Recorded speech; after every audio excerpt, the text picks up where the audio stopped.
नुआपड़ा जिला खड़ियाल वनांचल अधीनस्थ जुनापाणी अंचल गत सोमवार दिन संध्या समय वज्रकाप्ता काती बिक्री डील करुवा बेले खड़ियाल वन विभाग चढ़ाऊ करी 3 जण अभियुक्तों को काबू करिबारे सफल होइथिले।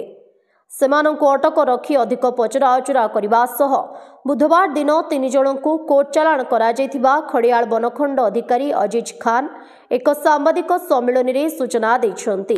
आफ्टरनून रे हम खबर पाइलु कि गोटे पैंगोलिन स्केल रो ट्रांजैक्शन हेबा को जाउछि आउ से खबर पाई कि आमे गोटे टीम गठन करिथिलु आउ से टीम संध्या 8टा पाखापाखी जुनापानी एरिया रे जेते बेले से ट्रांजैक्शन होउथला लेन देन होउथला पैंगोलिन वज्रकाप्तार तार सरकातीर से 3 जण को सेठी धरिथिले आ ता सहित 1.8 kg रो पैंगोलिन स्केल मध्य रिकवर करिथिले।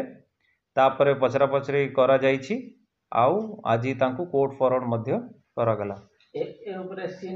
हाँ आज अराउंड 9टा-10टा बेले क्राइम सीन रिक्रिएशन मध्य करा जाइछि। 3 जण एबे धरा पड़िछन्ती एबे भी इन्वेस्टिगेशन चलीछि आउ जदि किछि नुआ तथ्य आम सामना को आसुछि आमे आपनक सहित निश्चय शेयर करिवु। गिरफ अभियुक्त माने हेले सिनापाली थाना अंतर्गत सागुनभाड़ी गाँवर मार्कंड बाग बयस 68, खड़ियाल थाना अंतर्गत शमशेरपदर गाँवर लालमोहन तांडी बयस 59 और मोहुलकोट गाँवर बलराम भोई बयस 56 बोली सूचना मिली। एने खड़ियाल वनांचल अधिकारी कार्यालय एक केस नंबर 312/2024 दफा 9-39-44-48-A-49-B-51 रे केस रुजु होई सेमानंकु कोर्ट चालाण करा जायछि।